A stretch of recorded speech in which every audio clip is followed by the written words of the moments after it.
Violent Tommy moons, sunny Kendall, dark temper resurfaces in EastEnders next week, spelling danger for his mum cat Slater, Jessie Wallace.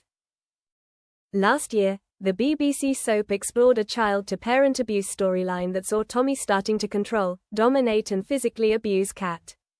With Cat and Alfie Moon, Shane Ritchie, having kept their son's behavior secret, the truth eventually came spilling out after a dramatic night during which he smashed up their flat and poured hot liquid over Freddie Slater's, Bobby Brazier, arm. A concerned Jean Slater, Gillian Wright, later called social services, which resulted in Tommy being forced to leave the family home, with foster carer Zach Hudson, James Farrar, taking him in. Tommy has remained in Zach's care ever since, but in forthcoming scenes, a recently reunited Cat and Alfie are delighted when their social worker informs them that their son can move home. The couple receives the news just as it seems Tommy has started to change his ways.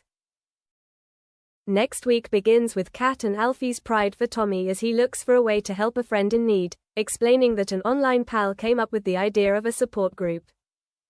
After Alfie and Tommy host a lad's night for his struggling friend, the news Tommy can move home sparks some frank conversations between Cat and Alfie about the challenges they may face.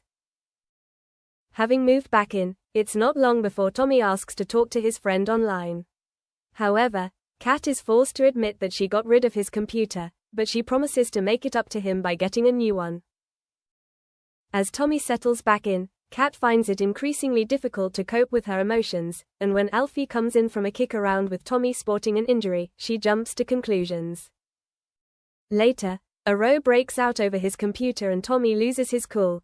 Is history about to repeat itself?